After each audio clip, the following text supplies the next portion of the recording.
कुछ ऐसे बच्चे हैं जो किसी भी कोचिंग में पढ़ रहे हों, चाहे वो मतलब ऑल ओवर इंडिया कोई सी भी कोचिंग हो, वो कंसिस्टेंट हैं, वो पढ़ रहे हैं, डेली क्लास जा रहे हैं, रेगुलर टेस्ट दे रहे हैं, लेकिन वो अगर उनके मार्क्स टेस्ट में 300 आ रहे हैं, 400 आ रहे हैं, 500 आ रहे हैं या फिर किसी के 600 प्लस आ रहे हैं, जिस रेंज में है वो उसी रेंज में फंसा हुआ है।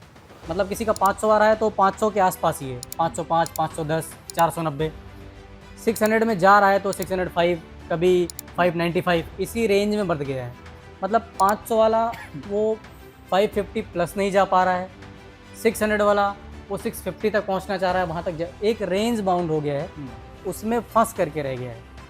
और ऐसे बहुत सारे बच्चों के मैसेज मेरे पास आते हैं, तुम सेलेक्ट हुए हो, एक बार ये बता, वो कुछ कोई ऐसी स्ट्रेटजी, कोई ऐसा तरीका है कि इस रेंज से बाहर निकले? ऐसा देखो, ऐसा नहीं कि इन्हीं लोग के साथ होता है, मेरे साथ भी हुआ है, सबके साथ ऐसा होता है कि एक रेंज आता है कि आप उस रेंज के ऊपर नहीं उठ पाते हो, क्योंकि आपकी जितनी मेहनत होती है आप एक बार लगा लेते हो, वो लग गई आप उस लगाने के बाद आपका एक रेंज पता चल जाता है कि आप 400 तक ही अपना रेंज लगा पा रहे हो, लेकिन अब उसको आगे कैसे करना है, इसके लिए आपका ब्रेन फंक्शन करना चाहिए, आपको कुछ स्ट्रेटजी अपनानी चाहिए, आपको टेस्ट में ऐसा कुछ करना है कि आपका ये 400 से 600 तक के लिए जाए। इसका मतलब आप ये है कि आप पढ़ तो रहे हो, लेकिन आपका टेस्ट देने का तरीका गलत हो सकता है, या टेस्ट गलत समय पे दे रहे हो, या तो आपने वो रिवीजन नहीं किया है। कई रेंज फैक्टर हैं इसमें आपके कि आप जो है उससे आगे नहीं बढ़ पा रहे हो, और ये आप समझ नहीं पा रहे हो कि ये ऐसा क्यों नहीं हो रहा है। मैं प्रॉपर 8 घंटे 10 घंटे पढ़ रहा हूँ, लेकिन मैं आज भी 400 पे हूँ,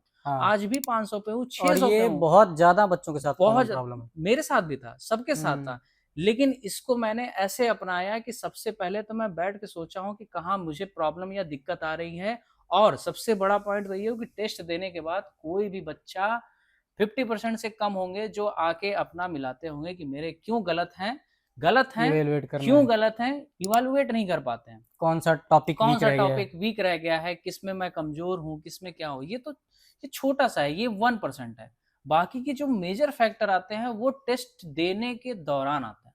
आप जब टेस्ट दे रहे हो, बैठे हो, उस समय उस टाइम पे क्या चल रहा है क्या दिमाग चल में। रहा है आपके दिमाग में, वो सारी चीजें बहुत ही अच्छे तरीके से सोचनी पड़ेगी, समझनी पड़ेगी कि ऐसा क्यों हो रहा है। आपका टेस्ट का तरीका आपको बदलना पड़ेगा, जो आप साल भर से करते आए हो उसको चेंज मतलब करना पड़ेगा। अगर उसी रेंज में फंसे हुए हो और हाँ, कोई रेंज चीज में ऐसे फंसे बार हो बार तो रिपीट कर रहे हो तो थोड़ा आपको उसको चेंज करना पड़ेगा, परिवर्तन लाना पड़ेगा। जब आप परिवर्तन लाओगे तभी आप सफल हो पाओगे। देख लो। अगर अगर रेंज में इस तरह से फंसे हुए हो कि एक रेंज से बाहर नहीं टेस्ट निकल रहे में हो, है, पढ़ भी रहे हो, ऐसा नहीं है कि रेंज में फंसे हो और तुम पढ़ नहीं रहे हो, तुम पढ़ रहे हो और उस रेंज से बाहर नहीं आ पा रहे हो, तो थोड़ा तरीका बदल के देखना पड़ेगा। अगर पहले फिजिक्स कर रहे हो तो चेंज करके देखो, पहले बायो करके देखो या पहले केमिस्ट्री करके देखो।